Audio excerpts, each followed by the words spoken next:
Приветствую вас, уважаемые друзья! В эфире телеканала «Республика» наша рубрика «Актуальное интервью». Все вы знаете, что мы занимаемся общественно-политической работой, в том числе.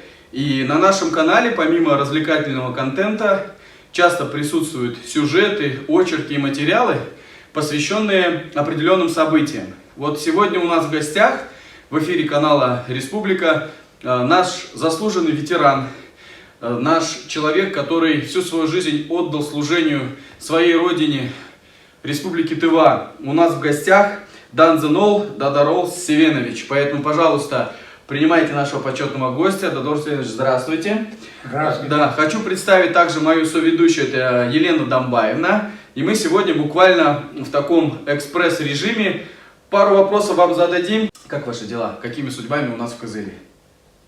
Спасибо прежде всего за приглашение, за такие слова, как актер, как режиссер Роман Терминович. Ну, да. Тут приходится мгновенно подумать и перестроить свою речь. Да, да. Я здесь оказался не случайно.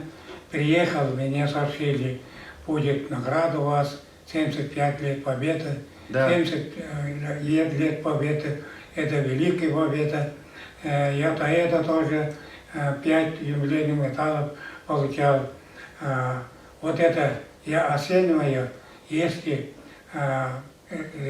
Реском КПРФ, его первый секретарь и аппарат хотят настоящее будущее, светлое будущее построить, то они должны оглянуться назад, оглянуться это старшего поколения коммунистов.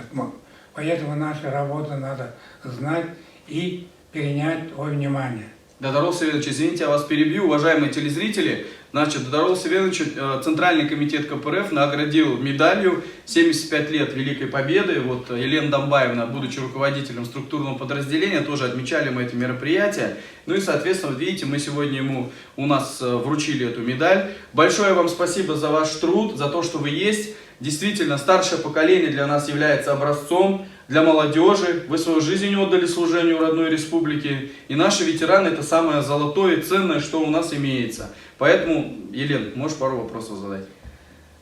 Здравствуйте, наши подписчики канала «Республика». Спасибо, Дадарол Севенович, что вы сегодня к нам пришли. И мы бы хотели задать вам несколько вопросов. Дадарол Севенович, мы знаем, что вы занимаете активную жизненную позицию. Расскажите, пожалуйста, нам о своих увлечениях. Прежде всего, свое увлечение или образ жизни и пошло, потому что я занимаюсь общественной жизнью, участвую в республиканской, окружной уровне. Я член правления ВОЗ России при Республике Тыва и руководитель инвалидов по зрению Кожуна и руководитель небольшим ансамблем песни и танца, состоящегося из старшего поколения коммунистов под названием «Акпасилар». В 2011 году назначен старостой единой сельской службы при МТС Кожуна. Почему это я называю? Потому что вот это участие дает человеку оптимизм в жизни, уверенность. Самое главное — вера в своих силах. И создает такую силу, что я, хотя в солидном возрасте, скоро мне будет 88 лет, я сейчас нахожусь в аппарате Рескома и чувствую вот эта награда, и меня поднимает дух, психология, и я где-то чувствую 50-60 лет. Откуда у вас эта энергия? Откуда вы ее берете? Потому что я беру не только общественной жизнью, занимаюсь политикой, занимаюсь и другими жизнью, здоровым образом жизни. Вот это дает человеку уверенность и долгую работу в общественной жизни. А что вы можете пожелать молодежи? Я молодежи, особенно молодым коммунистам, желаю единственное, выработать в себе уверенность, желание в будущем, хорошо знать жизнь в современных условиях, не только жизнь людей и общества. Почему? Потому что сейчас 21 век, высокие технологии, информационная информация идет, вот эта информация изменила нашу жизнь, и не только нашу жизнь страны, и целым мира. Поэтому надо каждому молодому человеку не оставать вот это времени и заниматься. Мы знаем, что вы у нас из Шаганара, Улухемского Кажуна. Скажите, пожалуйста, вот Шаганар раньше был такой большой молодежной комсомольской стройкой, да? Это 70-е годы, если мне память, да, не изменяет? Да, да. Да, вот скажите, вот как вы думаете, поделитесь с нашими вот телезрителями, какой был тогда дух, когда вот строили, какая энергия была, что помогало созидать и чего нет сейчас? Теперь новый Шаганар, который перенес старый Шаганар, и он носит имя Новый Шаганар, 1973 года начали. И это не только просто назвали всесоюзной, комсомольской, ударной постройкой. Действительно работали со всех концов Советского Союза молодежь комсомольцев. У них были большое желание, вот я выше говорил, выработана уверенность, потому что в те времена, все помним, старшее поколение, все лучшие дела, хорошие дела везде возглавлял молодежь, молодежь комсомольцы. И до сих пор в Шаганаре жаль то, что вот этот памятник, построенный, который в честь строителя комсомольской молодежной организации, 60 лет внимания не обращается. Поэтому я думаю, общими силами вот этот памятник возродить. И действительно 50 лет будет это в 2014 году, и надо. И действительно спасибо этой молодежи. Шаганаре, можно сказать, вообще Кожуну центра впервые построены благоустроенные дома. Благоустроенные, я имею в виду центральное отопление, горячая, теплая вода и со всеми удобствами. И до сих пор живут люди в этих домах. Вот это построена центральная районная больница. Оно называется не только центральным, межрайонное лечебное учреждение имени Павла Тулича. Это впервые, даже в России, такое лечебное учреждение носит имя врача. Поэтому у нас такие заведения есть, гимназии есть, потом бассейн есть, прекрасный стадион есть, зеленым покрытием. В общем, в будущем и сейчас, в настоящее время, есть о чем подумать, о том, что построены именно с молодежью. Хорошо. Очень полезно, очень действительно, я там много, кстати, узнал, прям интересно по поводу особенно этого памятника. Да. Скажите, пожалуйста, что вы думаете, вот как вы перенесли вот эту вот пандемию, коронавируса связано? Вы все-таки у нас человек старшего поколения. Что можете сказать? По этому вопросу у меня статья даже есть в «Студенческой правде», «Шёне», «Лукеме». По этому поводу я много хотел сказать, я коротко скажу. Все Роспотребнадзор, ученые, врачи и наше руководство, медицинские работники, все правильно, я поддерживаю проводимые работы. Но, однако, психология, душевное отношение вот, не затрагивает. Потому что у нас есть такая поговорка у тувинцев: «Сагышна арыр, сузук блясигир». Это что переводится? Если ты плохо всегда думаешь, ты заболеешь. Или так перевести можно просто. Хорошее слово лечит, плохое слово калечит. А второе – это сузук, это уверенность в себе создать.